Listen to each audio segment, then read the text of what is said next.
Okay, hello and welcome everyone. Thanks so much for joining us.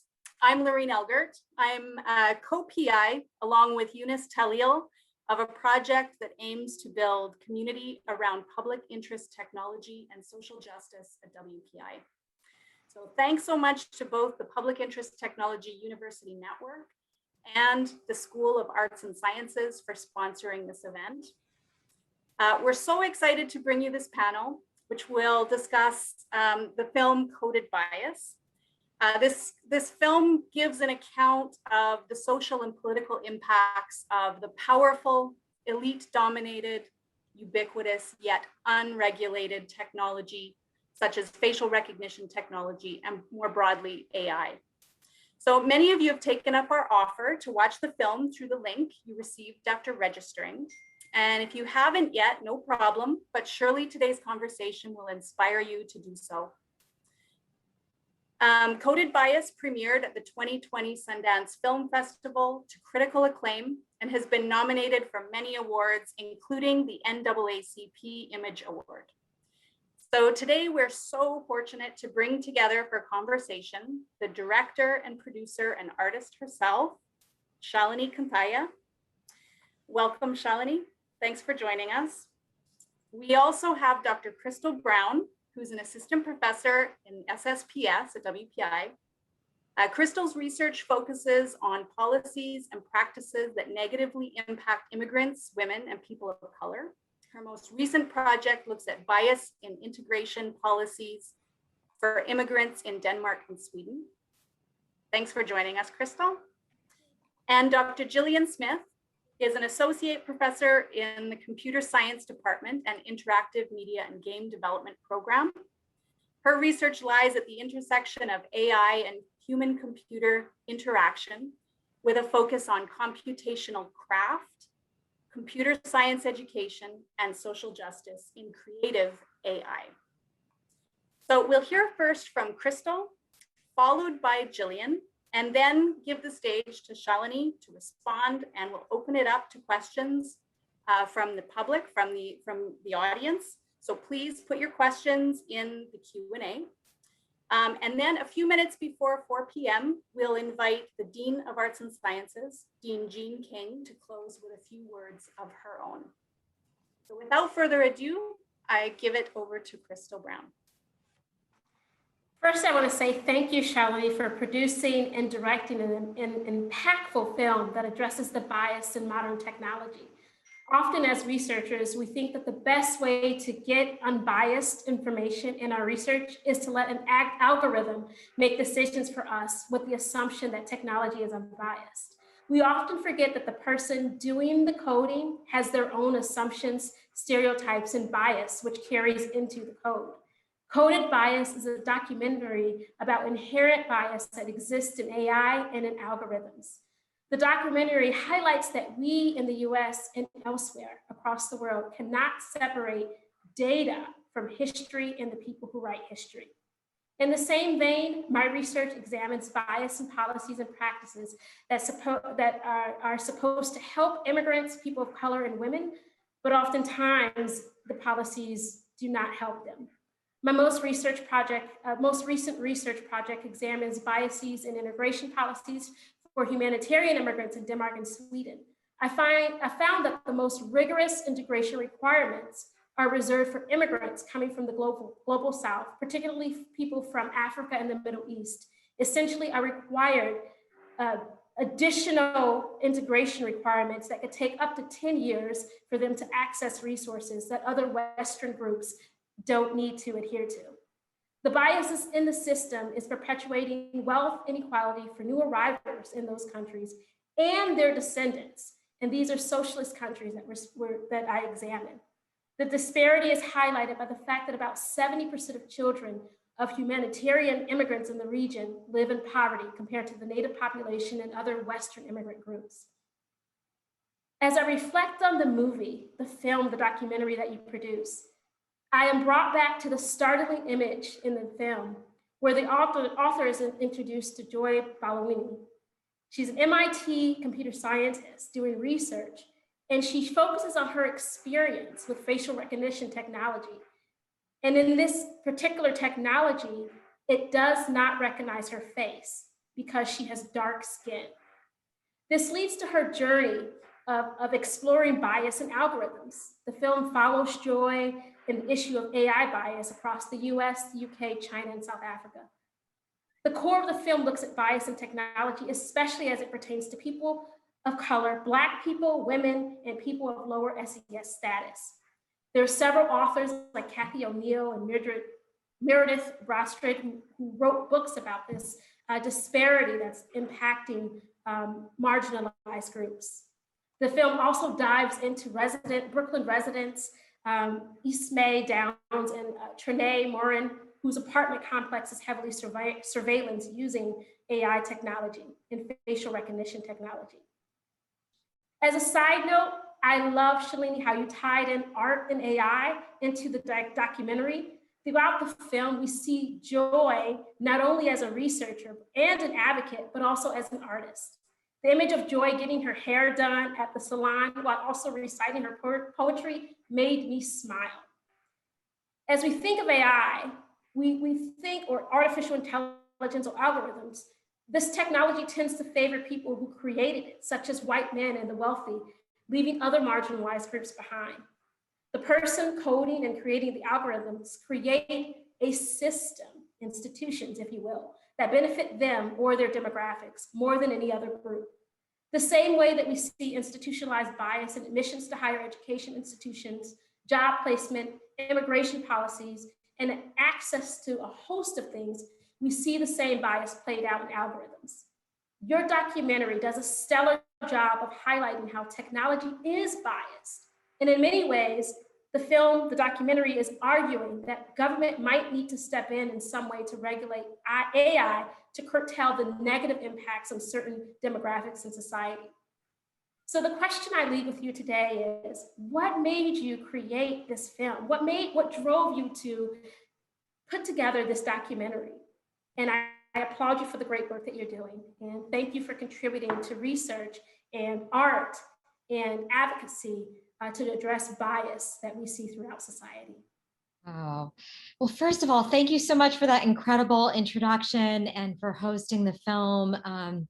I feel when you lead with something like that, it's very hard to step in.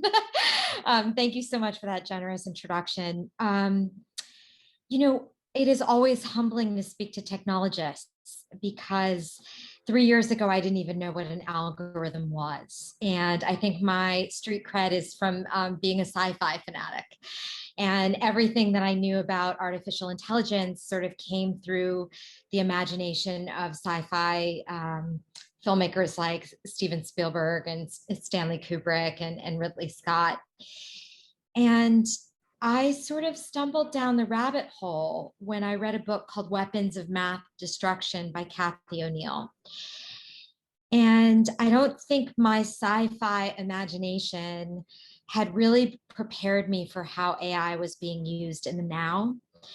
And I didn't realize the extent to which we as human beings are already outsourcing our autonomy to machines and trusting them to make such important decisions as who gets hired, who gets what quality of health care, even how long a prison sentence someone may serve. And at the same time, as I was learning about the ways in which we are trusting machines with decisions that change lives and shape human destinies, I came across a TED Talk that Joy Buolamwini gave and began to realize that these same systems that we're trusting so implicitly have not been vetted for racial bias or for gender bias. More broadly, that they have not been vetted to make certain they won't hurt people, they won't cause harm. And I was quite alarmed when I understood that in many cases, they haven't even been vetted for some shared standard of accuracy outside of the companies that stand to benefit economically from them being deployed. And that's when I really began to understand that everything we love as free people of a democracy, access to accurate information, fair elections, fair healthcare system, equal employment, equal opportunity, that certain communities are not given undue police scrutiny. Everything that we actually hold dear is being rapidly transformed by artificial intelligence. And that's when I really began to see quite what Joy Buolamwini articulates so clearly in the film, that we could essentially roll back 50 years of civil rights advances in trusting these machines to be neutral, to be fair, to be accurate, when they're not always any of those things. And that sort of set me on the journey to make this film. Yeah, thank you so much. I think what you're saying really resonates with me as a computer scientist and someone who 3 years ago did understand algorithms. But I think it's such an important conversation for us to be having at all scales, right? Locally, nationally, globally, about the level of impact that algorithms and AI can have on humans and society. There are a few points. I have a complex question for you, but there's a few points that I really wanted to highlight in the movie that I thought were particularly powerful from my perspective as a computer scientist, as a computer science professor, right? Someone who teaches the students who are eventually going to go work at, many of whom will go work at these big tech companies and make these kinds of systems. And also as a designer and someone who works a lot with artists. So there's two things in particular that I really appreciated in your film. One is that I think it does such a good job really digging into the underlying politics of computer science as a discipline. This idea that keeps coming back over and over again in your film about how computers were really originally made for efficiency and productivity and processing speed and automation of easily formalizable tasks, right? Like calculating, orbital trajectories and right, like mathy things that sort of lend themselves really neatly to formalization. But then humans aren't formalizable, right? Like we're not math. We're complex beings and live in complex societies. And so I really appreciate the way that your film really speaks to how any kind of computational effort, be it AI and machine learning, or really any algorithm that we make, is about attempting to enforce a particular form of order on data, right? It literally is about building formal systems. And I think the film, especially there was a particular moment in England, which as someone who's also a British citizen, it was a very difficult moment to watch, of a police officer saying, no, if someone hid his face from me walking down the street, I would be suspicious, AI or not, right? And that mentality, right, that then gets captured by and reinforced by and facilitated by AI. I think that was a really powerful moment in really illustrating how things that not only we take for granted in computer science, but things that we can't imagine computer science working without, right? The need for, like at its very core as a discipline for formalizing things, right? It is about enforcing order and enforcing existing power structures. And one thing I really liked related to this in the film is about how, I hear a common misconception among students and my colleagues in computer science that data is biased, but algorithms are not, right? Like algorithms run on the data. And I think your film makes a really powerful point that that's not true, right? That the entire conception of machine learning about it needing to be about learning from priors, right? That the way we will make decisions about what to do in the future is purely and only based upon formalizations of what has happened in the past. That level of bias can't be pulled away from data, right? Like that is a bias in itself, sort of regardless of what the level of data bias is. So I really appreciated that part of the movie. And then the other sort of parallel thread that I saw in the film that really spoke to me as someone who teaches computer science is what was happening with the Brooklyn tenants, right? And how there's a moment at the end of the film where I forget who, unfortunately, but one of them says, you know, we've needed to teach ourselves about machine learning. We've needed to teach ourselves about computer vision and facial recognition. Like there's this power that comes from them educating themselves and then making collective action based on the fact that they have educated themselves. That's something that I think about a lot when I look at my computer science classrooms, right? Of what a massive privilege it is for people to be able to learn about it, and what a massive imbalance there is in sort of public understanding of computer science and algorithms, and how little I think we reflect on how much power that comes from that level of understanding and that ability to create. So I really appreciate that as well. This is just like our love song to you of how much we love the movie, clearly. And I promise I didn't coordinate with Crystal on it. The final piece was I really do appreciate how the film, both like as an artifact itself, but also in how and who it presents, is really showing the importance and power of the arts, right? That Joy's work and sort of initial journey wouldn't have started without her starting on essentially this arts project in a college class, right? Of, you know, building this mirror and then suddenly realizing like, oh, things are going horribly wrong, and it turns into this massive, you know, from a graduate school project to being at congressional hearings. Like what an amazing journey that all comes through because of her deep engagement with the arts. So yeah, I wanted to thank you as well for making the film and sharing that story in such a powerful way.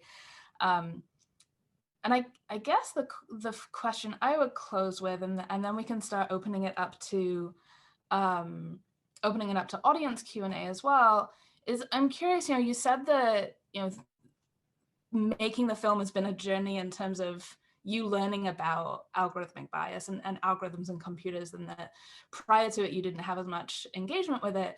I'm curious about whether after going through this process of making the film and talking about it and talking to so many people in it, do you use or view or speak about computers differently now, right? Like, do you still use Facebook, right? Like, what are you doing differently as a person who's now like so deeply educated in this space? Well, first of all, thank you so much. It's so always humbling when I speak before computer scientists. But, you know, I think oftentimes that you hit it on the nose when you said all of the knowledge around AI has sort of been in the hands of the few. And so all of the power has been in the hands of the few. And I think for someone like me, or the Brooklyn residents, or Daniel Santos, the teacher who was fighting that algorithm that arbitrarily judged him as a bad teacher, we all start from a place of feeling like an imposter. We all start from a place of feeling vulnerable and like we don't have authority in the space. And even with all of the sort of accolades that I've had, I was terrified when I approached the subject matter that I would misuse algorithms and machine learning and AI, and someone would dismiss my research and laugh at me. And now I'm talking to every major tech company and the people who make self-driving cars. So it goes to show that sometimes that place that makes us feel vulnerable, that very human place, is the reason that those of us who don't feel like we belong at the table actually need to pull up a chair. And that's one of the things that I hope the film does, is help us all pull up a chair at the table. I think that one of the things that I've grown incredibly passionate about is AI literacy, not just for computer science students at elite universities, but for the 10-year-old who is starting to use a smartphone. And I think it's at that age that we should start to teach Where is your data going? What's happening when you do a Google search? No, it's not the same as a library. It's an advertising platform, and this is why. And this is why your search looks different than this person in this zip code, and why you're getting this ad and this person is getting this ad. And I think for me, I feel so grateful to sort of the brilliant and brave cast of my film for schooling me and giving me an education, because I can now discern a little bit. I mean, not enough even still, but I can still sort of discern now what is science and what is pseudoscience, what is bogus, baloney, bag of tricks that the corporations are trying to sell us. And I think I wish that is a superpower that every member of the public had. So when a company like HireVue says that they can judge whether a candidate is a good candidate based on their facial expressions, that I can now look at that and say that's complete baloney and pseudoscience and is not based at all in science. Kathy O'Neill has this great quote. I was on a panel with her and she said, it's data science, so we should treat it like a science and not like a faith-based religion. And I think for those of us who don't have any knowledge base, we just trust the big magic of big tech without knowing it. So, an algorithm, the value-added model that judged Daniel Santos as a bad teacher, you could stand 10 feet away from this man and feel his dedication, his commitment, and his passion for teaching and know he's a good teacher. And yet, I know what questions to ask now. I can now say, can we even grade, use an algorithm? This was actually the value-added model originated to score fertility in bulls. And it's now being used all over the country, and teachers in Florida are still fighting it as a way, a very inhumane way, in my perspective, of grading whether a teacher is a good teacher. And I can look at that and say, can we even use an algorithm to judge whether a teacher is a good teacher? Is that just penalizing kids that come in with a lower test score and teachers that deal with kids that are coming in with lower test scores? Are we just judging a teacher on how much their score increased? Likewise, I can look at, sort of this Palantir brand of algorithms and that are sort of judging, saying that they can judge where they can send police departments, where they can send police based on crime data from the past. And I can look at that now and say, I live 10 minutes from Wall Street, and I can tell you that we don't have crime data. We have arrest data, and that's really very different. And so are we just sending police back to the same communities that have been over-policed? And so, I found out through a superintendent of schools in New Jersey, and he was alarmed to find out that there was an AI system that was grading the essay portion of a standardized test that had a lot of weight in his district. And I can now look at that and say, well, I know that the computer doesn't speak English, it speaks mathematics. And so is it calculating who has the bigger vocabulary? And someone like me who grew up in a household where my parents' first language is in English, and I had a big gap in vocabulary going to college because my parents sort of spoke a simpler form of English because it was their second language. Would that penalize someone like me who maybe wrote a passionate essay, but maybe used a smaller vocabulary? And so I really would not underestimate the power of an education in STEM. And I would not underestimate the power that your students have yielding this technology. And I want to quote Spider-Man here, with great power comes great responsibility. And I think the other thing that I am very conscious of is that I feel like data scientists today have almost too much responsibility. People are saying, well, how do we figure out if it's ethical, and how do we figure out? And I often like it to an industry that is sort of like the automobile before we had seatbelt laws and a car seat for your baby, a pharmaceutical industry that doesn't have any usage instructions on it. And I feel like that's where we are with data sets and algorithms, that we are in an unregulated industry, and your students are having to feel their way through these algorithms that impact civil rights, that impact human rights. And it's almost not fair. And I feel that what has to happen is this sort of radical inclusion of people, not just of voices like Joy Buolamwini and Kathy O'Neill, but also of, ethicists and policymakers in the rooms where these decisions are made. And I think, what's so hard about this, when you're asking about whether my behavior has changed, is that we're living in a society where we essentially can't opt out of these systems. This is the only way we can be together today. I don't know how many of you read fully the terms of conditions when you logged in. I did not. And so we need some sort of safety net for us, some sort of basic policy framework that protects our data. And I think Europe gives us some example. And I think, just speaking to your opening comments of what you said around the police overstep, is sometimes we don't always see it. That technology got sold directly to police departments.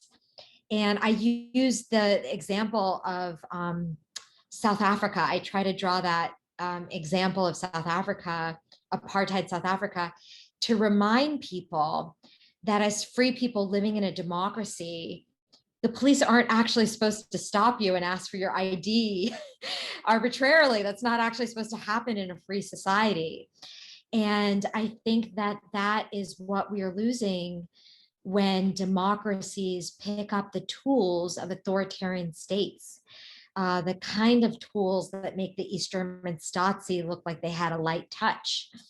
And what I really am in favor of is not, it's an inconvenient truth, because I think that it's not about individual action.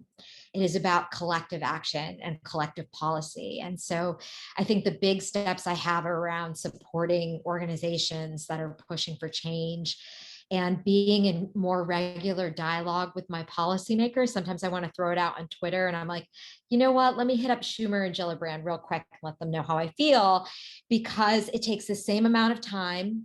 And I know when I let my voice be heard, they put a check mark. This person, this citizen called about, safety around AI, around ethics, around facial recognition. And if 50 or 100 or 1,000 people write to them, that our policymakers have to be sensitive to those rights. But I really think that literacy is the spark that is going to make change. And that's what I've been in favor for. And that's why I'm so grateful for conversations like this one. Thank you. And that's, I think, just a lot to unpack. I'm looking forward to also going back and watching the recording, because I think there's a lot of really good advice and information in there. One of the things, about literacy, there's something that I see in one of our research projects we're doing right now, of trying to broaden public engagement in computer science among older adults, and this sort of sense of helplessness that we're seeing, like the sense that like things are moving quickly, right? Like to work well in a society right now, you need to be able to be on Zoom and use all of these different computational tools, and like it's a lot all at once, and it doesn't feel like it's designed with them in mind or for them, and sort of a sense that things are moving really fast, and we want to just put the brakes on. And I think that's something that comes through really clearly in the film as well, right? That like, wait, a lot of stuff is happening right now, and we're not really watching or paying attention. It feels like a lot has changed even in the last 5 or 10 years in this space, right? Where the tech is old, but suddenly it's everywhere, right? And without paying attention, like suddenly it showed up, and now we've got police using surveillance systems, and really some scary things that are happening. So thank you for that. Chrysalila, I'm not sure, will you, yeah, okay. So I think we're going to turn it over to questions that folks might have in the general audience. So Rebecca, do you want to read those or do you want me to? I'm happy to do it. Okay. So we have a question and it reads, do you think there is intentionality to this bias? And where do you think it lies? For example, do you think the intentionality stems from developers and teams not taking the time to vet their own software, or companies being willing to sell faulty software, or larger organizations willing to use faulty software to play with people's lives? Or is it somewhere else? Well, I think that's a really, it's a great question. I think that some of it is unconscious. It's in the data sets. We have a society that has generations of systematic inequality, and sometimes in spite of the best intentions of the programmers, you have bias. I mean, look at the Amazon sorting system that was meant to make hiring more fair. The engineers actually had the best of intentions, and the AI system was sort of looking at who got hired, who got retained over a number of years, who got promoted, and lo and behold, came to discriminate against anyone it could discern was a woman. And that is in spite of sometimes the best intentions of the programmers. I think some of it has to do, quite frankly, because Silicon Valley has a radical inclusion problem and has since its inception. When you have an industry that is less than 14% women, AI researchers, that is abysmal and unacceptable in 2021 and should not be allowed to stand, should be the inspiration for a massive investment campaign, because half the genius of the population is literally missing from the room. And I think that that creates a stunning lack of imagination about how these technologies can be used. And when you consider that 3 Black women graduate students, who aren't much older than many of the students on this call, discovered racial bias in commercially available technologies that were already being sold to the FBI, already being sold to ICE, already being sold and deployed to police departments across the country, that somehow IBM, Microsoft, and Amazon missed. That's a rally cry for inclusion, that these voices need to be in the rooms where these decisions are being made, because they see things. And I think that, one of the things that I've grown in compassion for is that bias is not something that's in a few bad people. It's not like, I think sometimes we talk about it like a few bad law enforcement officers have bias, and that's just, it's not the truth. We all have bias. Much of it is unconscious to us, and it's an inherent human condition. And when bias is an inherent human condition, it means that designers need to be perpetually vigilant about controlling for bias. And that means actually that inclusion is not something that's good for the pictures. It's not just a social service announcement that's good for the people who've been systematically missing from the conversation, but it's actually absolutely integral to building innovative technologies that are deployed on the entire world. And so inclusion has to be part of the picture and the process. And I hope it's not just, racial, gender, LGBTQ, economic background, diversity, but maybe not everyone goes to Stanford. Maybe you get some people from San Jose State. Maybe you also have ethicists and artists and policymakers in the room. So not all of that is on the data scientists. Maybe you have a misfit artist in the room who's literally thinking of the Black Mirror episode that can happen around your technology, the nefarious bad actors. I think sometimes scientists have the best intention with facial recognition. They are thinking about maybe, oh, this is amazing. We're going to be able to diagnose early onset of autism. They're not thinking of the 14-year-old child that's getting stopped by the police and doesn't understand why. And so I think that that is part of the equation. And, you know, the other thing that I want to say, and I think when I speak to technologists, there's always sort of this impetus to say, it was just a bad data set. Garbage in, garbage out. We're just going to fix the data set and we're going to have this perfect super intelligence that's going to run society. And I think that's not what I'm saying in Coded Bias. I think I'm asking a bigger question. And I think that for me, I'm actually questioning the very things that we trust these systems with, and whether we can trust an algorithm to decide who gets what quality of healthcare, and why we call something intelligent that doesn't have empathy. I feel like I've done a lot of questioning in the making of this film of what a human being is, and if the Ray Kurzweils of the world have their way and the singularity happens and all of human intelligence is in one robot, what is our value? And I decided that I think empathy and compassion have something to do with human intelligence. And when we take that out of the equation of some of these decision-making models, I think it's dangerous. So I think the question is not just around bias, but a larger question about harms. Kathy O'Neill phrases the question as designing for, thinking about, for whom could this system fail? And if it fails, what are the stakes? What could happen if it fails? And if it fails, how easy is it to get a human being on the phone or in the loop? How easy it is to correct that technology?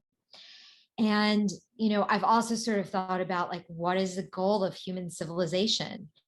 Is it actually to go as fast as possible, to be as efficient as possible? Is that actually why we're here, to go as fast as possible? Or is it actually to build a civilization that honors the inherent dignity and value of every human being? And if it's the latter, then it requires an entirely different way of designing technological systems. And sometimes that means not even using an algorithm in the first place, actually putting a human being there. That's super interesting. When you were talking, it just reminded me of a friend who's a statistician and works in a state that I will not name, but they run regression models to see what type of Medicare, Medicaid the citizens of that state should get when they retire, or for low income folks. And they have no background in, you know, understanding people. I mean, they're great at numbers, and they're great at their job. I'm not gonna downgrade them for their statistical knowledge and background, but they're literally, they have control over the entire state using statistical modeling. So that really came home to me when you talked a little bit about healthcare policy, and it brought to my mind, oh my goodness, this good friend, PhD in math, but I don't know, you know, there's obviously some bias in the analysis that the person is doing.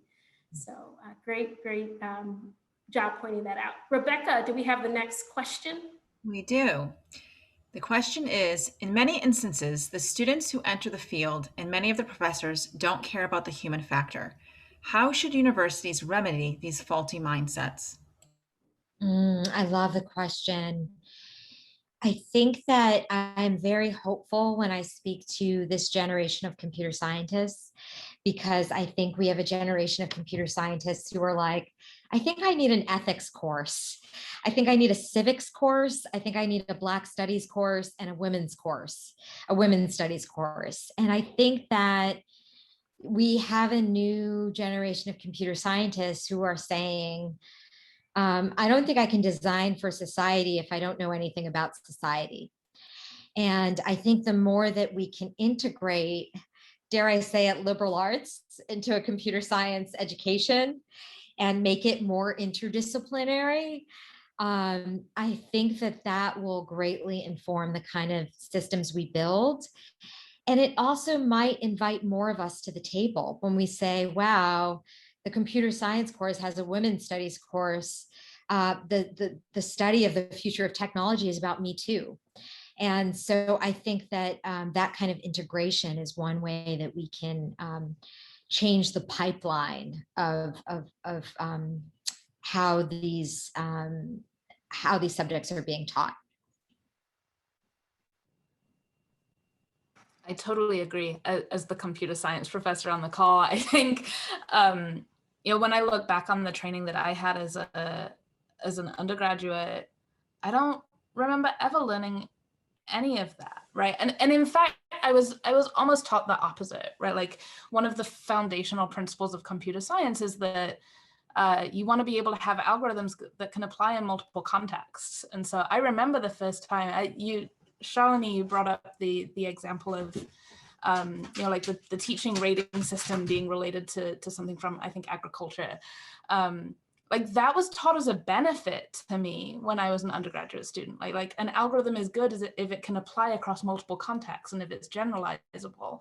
And slowly I'm starting to see the conversation shift toward, no, like, there's no such thing as making a context-free system, right? There's no such thing as a context-free algorithm. You always have to build the context in. And I'm totally on board with liberal arts computer science, even at a tech school.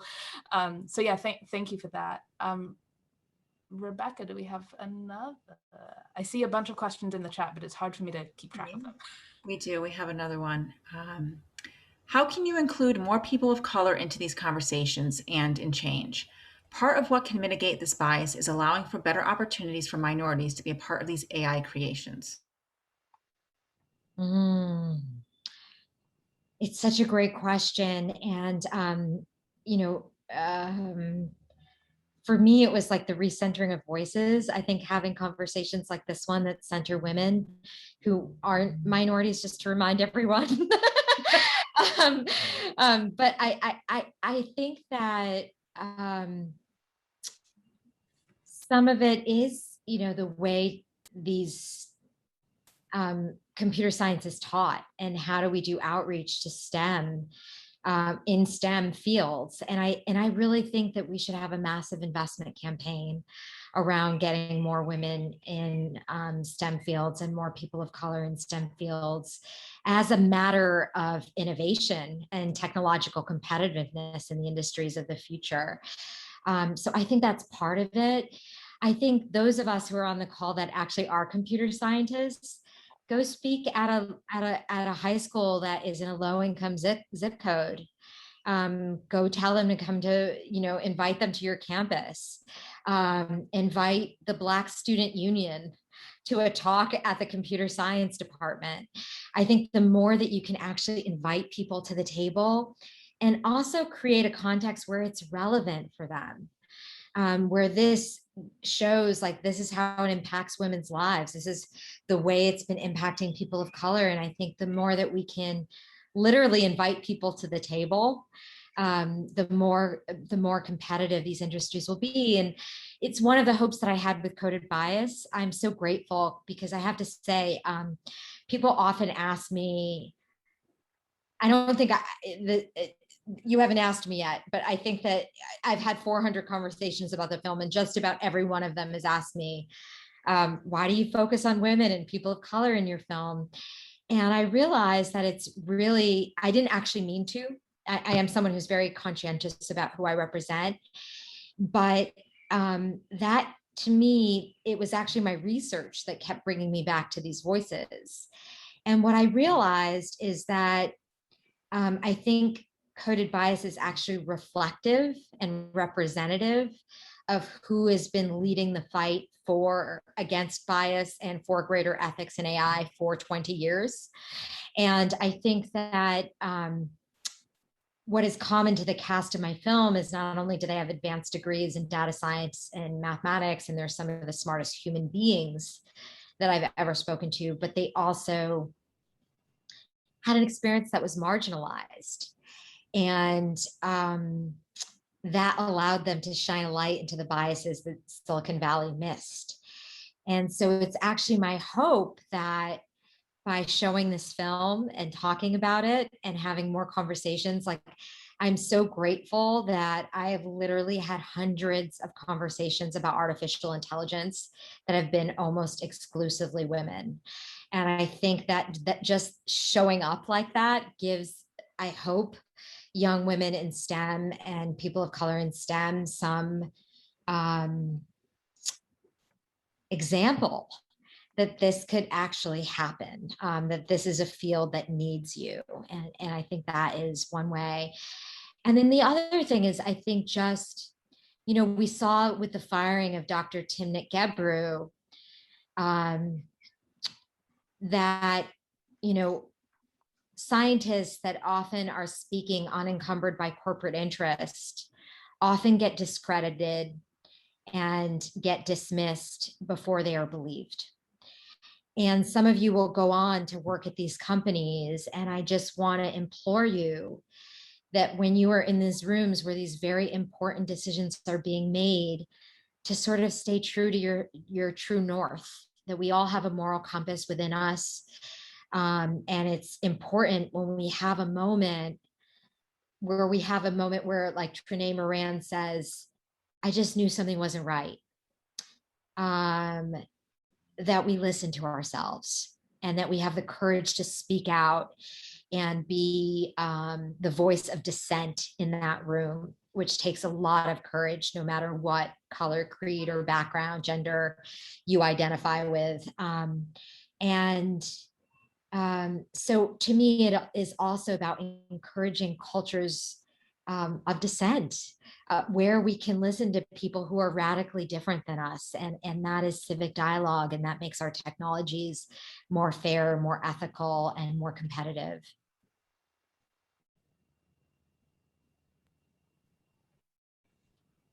Excellent.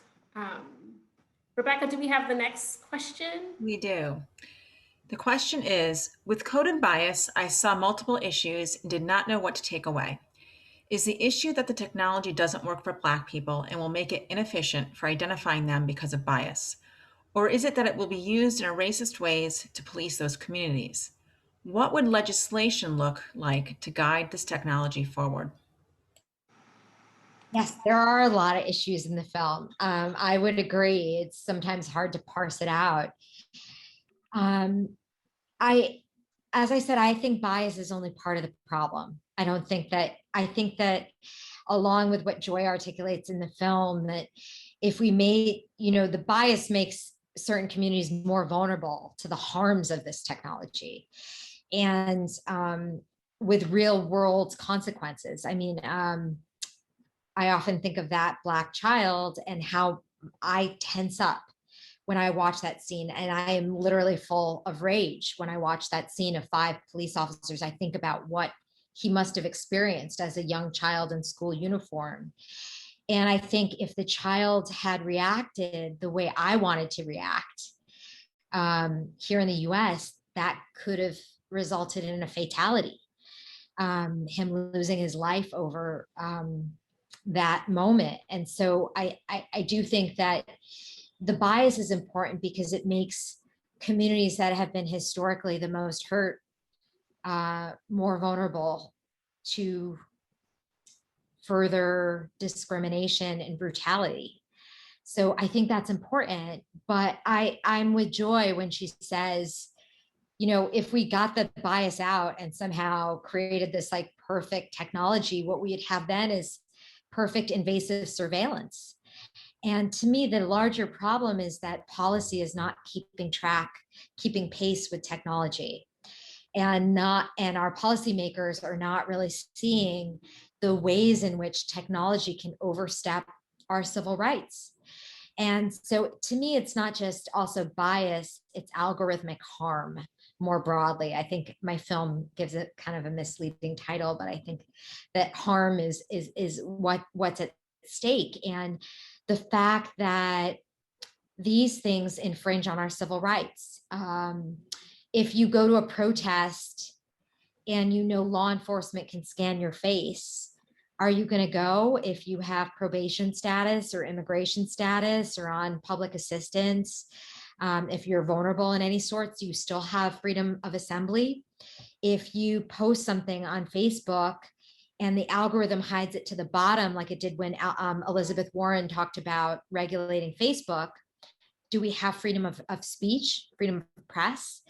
And so I think that I really do believe that data rights are civil rights, data rights are human rights. And to me, the civil rights movement didn't happen in a policy down kind of way. We weren't waiting for policymakers to somehow give people of color the right to vote or equal or desegregate our schools. That's not what happened. What happened is people showed up and let our voices be heard to our policymakers. And to me, I feel that data rights is sort of the unfinished work of the civil rights movement. And this stuff really has real consequence, whether it's biased or not, just in its overstep of our rights. And so, yes, it's complicated. It's super complicated. There are a lot of issues in it. And I know it gets convoluted. It's not a simple film. It's not a simple message. The issues in it aren't simple, but I hope that we'll educate ourselves and engage in whatever way we can. And I just want to say that it can feel overwhelming, but I think as much as Coded Bias is a terrifying film, I think it's deeply hopeful. And I think I make documentaries because they remind me that everyday people can make a difference. And I've seen that time and time again, where you have Trenae Moran and Icy Mae Downs, who not just kept their landlord from installing this racially biased invasive surveillance technology into the place they live, but they also inspired the first legislation in the state of New York that would protect other people from doing the same. And so I really believe that we have a moonshot moment where the cement is still wet in these technologies, where we can still kind of put our hands in it and shape it with our democratic values. And I think that we all have a voice and a role to play in that. And that's what I'm calling for in this film. Absolutely. The film touches on a lot of biases, right? And that's what I enjoyed about it. It's not just about Black people being heavily surveillance with AI technology. It's about all of us, SES status, gender, everything. So that's, I think you touch on a variety of issues that exist with the technology that has been developed over time. So it's addressing a lot of issues. And I think you do a good job of wrapping up the film in a way that's positive, right? And it's this sense of we can do something collectively as a group of people to address data rights. And I like that term. Data rights speaks exactly to what we need in society. I think we have time for one more question before Dean King does our closing remarks. So Rebecca, do we have one more question? We do, and this question is from Jean King, who is the Dean of the School of Arts and Sciences, who will join us in a moment. And her question is, what do you see as the next steps in this journey? I just want to reiterate, and it sounds like such a boring thing, but I would not underestimate the power of literacy. And I really want to call for a national literacy around algorithms, around AI. Maybe your institute could be part of spreading that curriculum, not just to your university, but to public schools and to other places that really need this basic literacy, because I really believe that is the next step. And then alongside literacy, I think it really is about each of us have a garden patch where we can make change. And my garden patch may be different than your garden patch. But I think that what I've learned in the making of the film is really that not all heroes among us wear capes. And I've seen that time and time again. I'm very unromantic about social change, but I've really seen how everyday people can make a difference. And I think that big tech is not necessarily our enemy, that they can also be partners in our work. There are lots of well-meaning, brilliant, and conscientious people that work inside of technology companies. But I think for each of us, if you would watch the film and do one thing, there's a codedbias.com take action website, and there are lots of great organizations like the ACLU, Color of Change, and others. There's some great tools for further reading in the field, including all the authors featured in the film. And I think if we each do one thing, I think the biggest enemy is sort of believing that we are powerful and can make a difference. And it is not just my belief, but it is actually what I've witnessed in the making of this film, that everyday people really can make a difference when we care enough to make a difference. Thank you so much for your response. Now we will turn it over to Dean King. Hello, Shalini. How are you? I am so excited. You're my new superhero. Thank you so much. As a Dean of Arts and Sciences here, you have done the best job ever of combining the arts and the sciences in one conversation. And I can't tell you how excited I am to have you here today. Thank you so much for joining us. I feel thank you is actually quite inadequate, but I do want to thank my two professors on the screen, Professor Smith and Professor Brown. I also want to thank Lorene Elger and Eunice Talil for identifying you as the person we should bring to campus. I am beyond thrilled. And so what I really wanted to say to you outside of thank you is the transformation that you have set in place right now is actually happening. So I really want you to take that moment in. I heard you talk about, well, you know, there's all of these vulnerabilities that you may not do this correctly and all of the things in terms of what you bring to the table. It's amazing. It's magnificent. We're grateful to have you. And I just wanted to take that moment to shout out to you that I think what you have done is actually open the door for us to have this conversation. So yes, it's not just about bias. I got that. I love your line. Why do we call something intelligent that does not have empathy and compassion? Right? It opens what we call here at WPI, these critical conversations that I can't wait to have about how do we define intelligence? It's not just about bias, you're right, but it's an entry point for us to start thinking about what are the other things that we're not thinking about when we combine technology without ethics, when we combine technology that does not take into consideration what society benefits or the lack thereof would mean. So you have opened the door. So I don't want you to apologize for it being about bias. It is not, it's an entryway. So all of those things are wonderful. And I love the title. So I think you got us to take a second look. And as citizens, our role is then to take that look and that lens that you gave us to start looking at the world from that transforming point.